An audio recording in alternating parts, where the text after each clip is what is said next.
Ito na mga kababayan, oh, bus ni Manong Chavit lumapag na rito sa Idsa Shrine.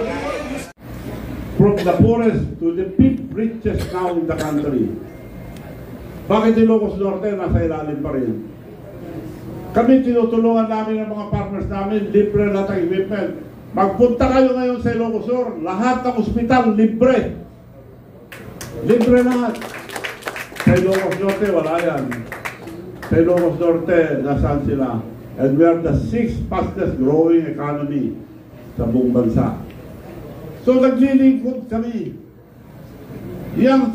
Yung balat nila na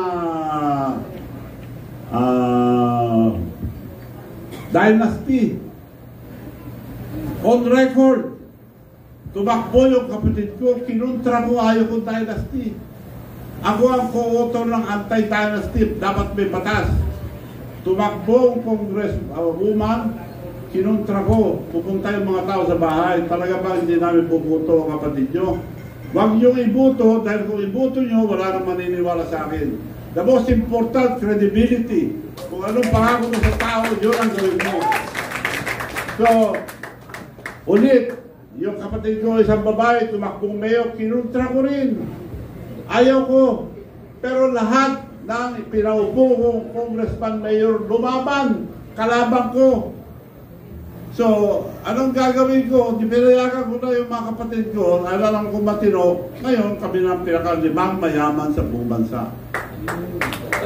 Ang tao, matatalino na kayo, maski may pera ka, bayaran mo, hindi ka bubuto. Kung dynasty ka man, madali kang matumba kung korap ka at hindi mo alam-alagaan ang iyong kababayan. So, irrelevant na yung dynasty. Dahil nung araw ang dynasty, masama yan dahil takot ng tao, nababayaran ng tao. Ngayon, matatalino na po ang tao. So, irrelevant na yung dynasty. Governor, magandang hapon. Mike Biawi from RMN DSXL.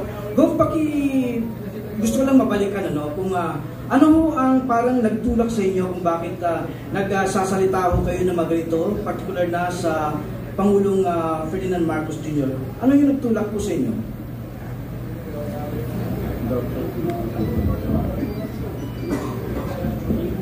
Yun nga, paghamon-hamon niya sa China, dapat diplomatic. Anong laban natin sa China? Ipapahamak lang tayo. Pasalamat na nga tayo. Tubig lang kirakan nyo sa mga barko natin na mga nagpupunta ron. Governor, mabait na nga sila tubig. Governor, doon sa binanggit nyo kanina about sa mga flood control projects sa Ilocos Norte, can you back this up with pieces of evidence? May mga dokumento ho ba kayo? May mga katibayan ho ba kayo para sabihin na ito mga binanggit nyo kanina?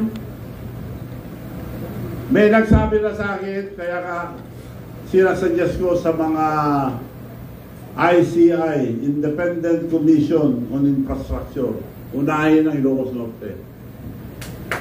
So, unahin lang. At ipaalala kay Presidente na involved din sila sa flood control. At mga dinidemand ng tao ngayon at binibintangan mga diskaya, sila rin ang contractor nila. Gov, handa na rin ba kayo na parang since ngayon din nagsasalita na kayo about sa flood control project, handa na rin ba kayong ilabas o ibunyag na rin ang pang mga issues like for example yung sa mga sabungero, issue ng sabungero, wishing sabungero like that? Yung tell all, pwedeng lahat na ng mga katiwalaan o mga nangyayari sa ngayon ay kaya nyo na rin pong itong ibunyag? Sinabi ko lang kanina, magagandang batas natin, ang implementasyon ang hindi maganda. Sinong nakukulong? Yung mga walang pera, yung mga mahirap lang. Nakaparking fee nga, ako nga, nagdemanda 10 taon na, di pa umakyat sa Busman. Nakaparking fee. Nasubukan ko na, hindi ko lang sasabihin kayo, nasubukan ko na nag-testify sa Busman. Siguro sa susunod sabihin ko gaano ang sistema, mga justices natin. Thank you. Gov, good afternoon. Jopel Pelenyo po from DWIZ. Gov, naniniwala ho ba kayo na iimbestigahan ng ICI ang mismong lalawigan ng Pangulo, pang Region 1? Yan, di ako sigurado, pero dapat imbestigahan nila. Pero mabubuting tao to, na po yun. Kaya hinahamon ko sila, unahin nila yun. Huwag na silang lumayo pa. Sa tingin nyo, Gov, pakikinggan kayo ng ICI sa hamon po ninyo? Mabubuting tao to. Dapat magbigay ng utos si Presidente para pumunta sila roon. Pero, Gov, lugar kasi ng Presidente, baka matakot sila. Ikaw na nagsabi noon, hindi ako.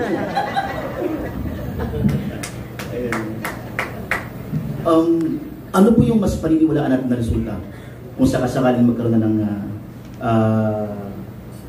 recommendation ng Senate and ang ICI? Ano ang mas matimbang sa inyo? Ang Senate investigation o ang ICI?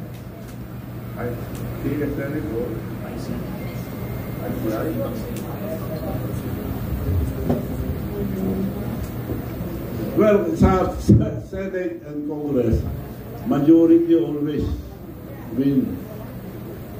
So, wala tayong asahan dyan. Kaya nga ako nandito ngayon na nag-aapela ng mga kabataan na lang ang magreklamo. Walang mangyayari dyan, puro investigasyon. Tingnan nyo ngayon, na investigasyon, nagpalitan naman ng jury committee. Last question, Gov. May magbabago ba sa Kongreso ngayon, sa Kamara? May magbabago po ba? Matitigil na po ba yung talamak na 100 billions of corruption sa flood control projects sa pamumuno ni Boji, Congressman Boji B? Hindi pa na-approve ang budget. Tanggalin nila lahat ng multo ron. Dahil karamihan nakalagay sa budget, ghost project, tapos na.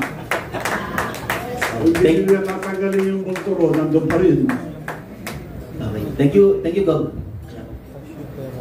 Gov, Joseph po from Manila Bulletin.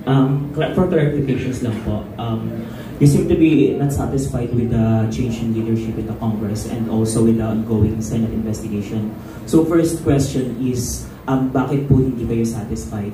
Second is, mayroon po ba kayong konkretong solusyon na magagawa para ma-address to? And third is, nung sinabi niyo po na dapat tanggalin yung mga corrupt, gusto po namin malaman from you, sino-sino po yung tinutukoy yung corrupt, sir? Thank you.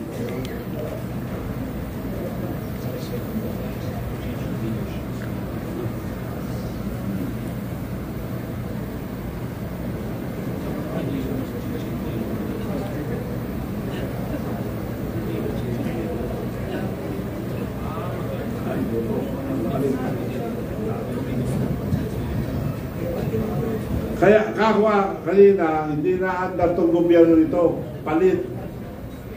Mananawagan ako sa mga military, religious organization, mga negosyante, sila magbuo ang bagong gobyerno.